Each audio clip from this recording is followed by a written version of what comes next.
To, kar vidi gledalec pred televizijskim zaslonom, je zgolj desetina cirkusa okrog neposrednega prenosa prireditve, kakršna je bila letošnji Bob leta 2011.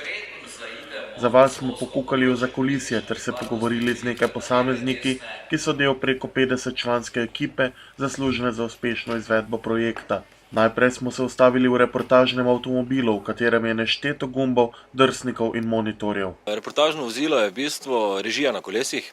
To pomeni vse, kar imajo studijski support ponuja tudi reportažni avto. So sicer določene omejitve, ampak v bistvu je to ta režija na kolesih. V reportažnem avtu, odvisno od projekta, dela 7, 8, tudi 9 ljudi. S tem, da ti ljudje, ko delajo v reportažnem avtu, še niso vse, nekateri so samo v support. To pomeni v tem primeru jih ne vidimo v reportažnem avtu. Koliko kamer boste uporabili pri snemanju prireditve Bob leta? Predvidenih je bilo, da uporabimo 6 kamer, ampak smo imeli včeraj eno malo nezgodico, oziroma v bistvu ne vemo razlog, ena kamera se je pokvarila in je napaka neodpravljiva, tako da bomo naredili prenos z 5 kamerami, z vozičkom, katerega je zmontirana kamera, kjer se bo vozil, in pa z roko. Potem, ko so tehniki že dan prej uredili razsvetljavo, uskladili animacijo na LED zaslonih ter oder odeli v večerovo oranžno barvo, bi se naj kmalu začela generalka. Izkušeni Jan Plestenjak je ob tem mirno sedel v dvorani ter čakal na akcijo. Ima tudi on kakšno zanimivo izjavo? Da je najhujši poraz 20-letne politike v Sloveniji to, da 15-16-letni mulčki rečejo, da jim je narodom pet v slovenščini. To je zame najhujši poraz politike. Ker to zajema pravzaprav vse. Zajema našo samozavest, našo držo in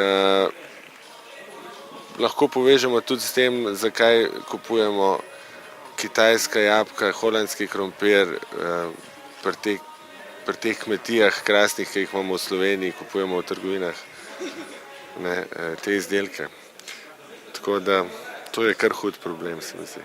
Prve napake so se pokazale že na vajah, ki smo imeli pred urami, ampak to so bile malenkosti, smo jih odpravili, generalka je šla po moje skozi brez problema, brez večjih težav. Pričakujem zvečer, da ne bi smelo biti večjih problemov. Medtem ko po uspešno izpeljani generalki televizijska ekipa Malica se odpravimo v garderobo, kjer imajo maskerke v rokah Majo Kevc ter Evo Boto. Čas, ki ga prebiješ v zakulisju s pripravami, je nekajkrat daljši kot sam nastop. Si nekoč predstavljala, da je temu tako, ko si bila samo na drugi strani ekrana? Ja, v bistvu, če pač nisi v tem, potem pač tudi ne moreš imeti ravno neke predstave o tem, koliko časa se vloži v kakšne take nastope. Sem se pa zdaj že navadila čez vso to ustvarjanje, da pač sploh take stvari, ki se snemajo, zahtevajo tudi ogromno časa, ampak se splača malo počakati, ponavadi je tudi fajn družba, tako da nam ni težko.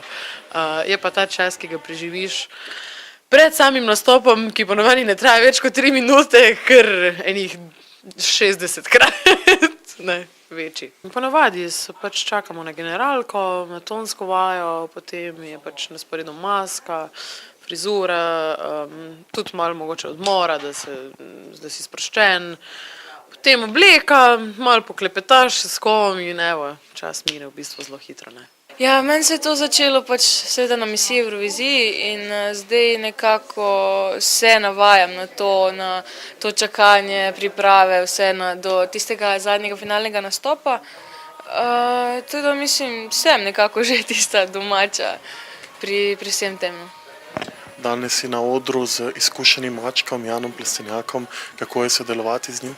Res fenomenalno je sodelovanje. Mislim, sodelovati z njim res je prijeten že kot oseba in res sem bila ful vesela, da smo posneli z njim komad in mislim, da si vsaka to želi. In res je ena to dobra izkušnja in zelo je fajno. Kako je prišlo morda do samega sodelovanja? Ja, v bistvu je on potreboval eno za ta duet in me je pač našel na YouTubu, ker sem pač začela na misiji v Euroviziji in je rekel, to bo to. In enostavno prišel do kontakta do mene in tako smo pač rekli, da bomo posneli komad in mislim, da je fajn uspel, da je postala ena dobra uspešnica.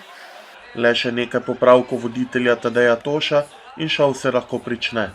S Tadejem ni nič več dela kot z drugimi, razen to, da zdaj ravno kar dela, ima malo bolj črne brke, da izgleda malo hujši ded.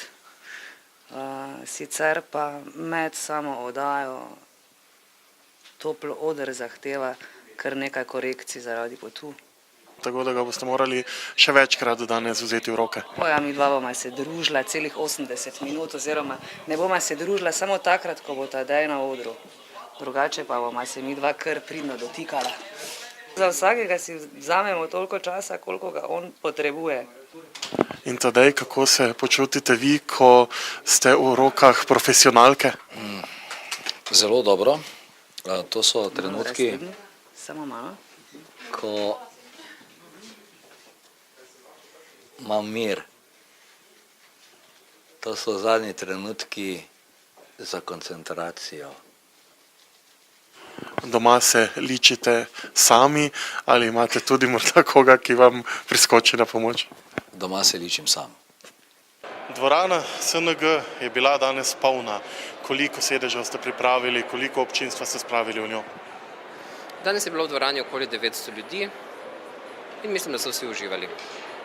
Koliko priprav je sicer potrebnih, da z vaše strani izpeljete eno takšno prireditev? Priprave so bile že kar dolgotrajne in so segale vse v začetek decembra. V Slovenskem narodnem gledališču pač prireditve potekajo dnevno na več odrih hkrati, tako da smo tega vajeni in naša odigrana ekipa mislim, da je dobro pripravila vse skupaj. Takšni vikendi, kot je tale nocojšnji, verjetno niso redkost v vašem poklicu.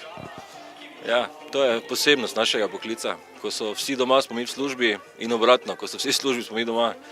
Tako da, ja, če hočeš delati prenose po terenih oziroma se ukvarjati s televizijo, je pač vikendi, prazniki, nočne, nedeljske, spada zraven. Kolikšen del vsega cirkusa okrog takšnih prireditev, če rečemo temu tako, vidijo gledalci dejansko pred televizijskimi zasloni in koliko procentualno je tega odzadaj? V bistvu si doben gledalec se zna predstavljati, kaki support stoji za eno tako prireditvijo. Ne vem, če kogarkoli vprašaš, pa mu poveš, da je na prireditvi sodelovalo v produkcijskem, programskem smislu 50 ljudi, se vsak prime za glavo, pa si misli, kaj so te delali, ne? Ampak v bistvu je pa tako, da vsak svoje delo opravi in če ga nekdo ne opravi tako, je potrebno, se to pozna.